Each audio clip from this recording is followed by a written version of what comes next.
Takriban watu 9 wameuawa na wengine 7 kujeruhiwa katika shambulio la drone lililotekelezwa na Urusi dhidi ya basi la raia kaskazini mashariki mwa Ukraine, maafisa wa serikali ya Ukraine wamethibitisha Jumamosi.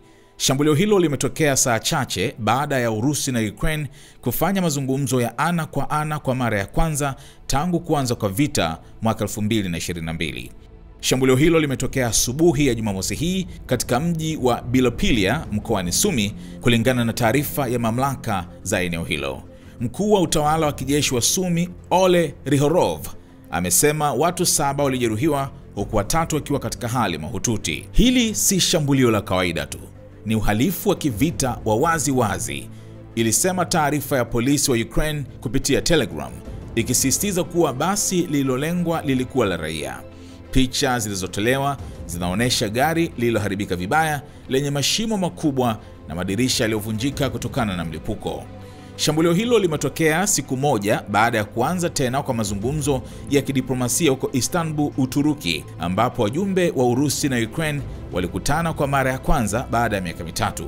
Mazungumzo hayo yaliongozwa na Uturuki, lakini hayakuhudhuriwa na marais Vladimir Putin wala Volodymyr Zelensky. Badala yake, wajumbe wa ngazi ya chini ndio waliokutana. Mazungumzo hayo yalijadili uwezekano wa kusitisha mapigano, kubadilishana wafungwa na pia uwezekano wa mkutano wa moja kwa moja kati ya viongozi hao wawili. Hata hivyo, hakukuwa na mafanikio makubwa yaliyopatikana.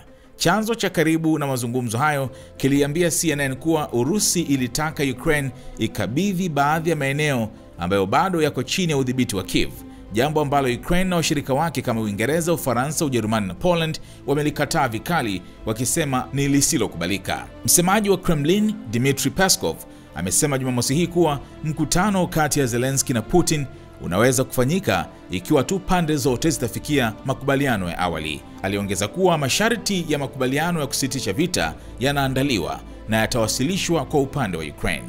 Wakati huo huo, machafuko yanaendelea nchini Ukraine. Katika muda wa saa 24 zilizopita, maafisa wa Ukraine wameripoti vifo vya watu 13 na majeruhi zaidi ya 38 katika maeneo mbalimbali. Hii ni pamoja na vifo 2 katika mkoa wa Donetsk na kifo kimoja kila mmoja katika mikoa ya Kharkiv na Kherson.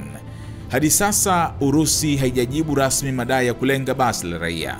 Hata hivyo, shirika la habari la serikali ya Urusi TASS limemnukuu msemaji wa Wizara ya Ulinzi likidai kuwa droni za Urusi zilishambulia kituo cha kijeshi cha Ukraine katika eneo la Sumi. Wakati huo huo, Urusi na Ukraine zimeendelea kushutumiana kuhusu mashambulizi dhidi ya raia, lakini kila upande unakanusha madai hayo.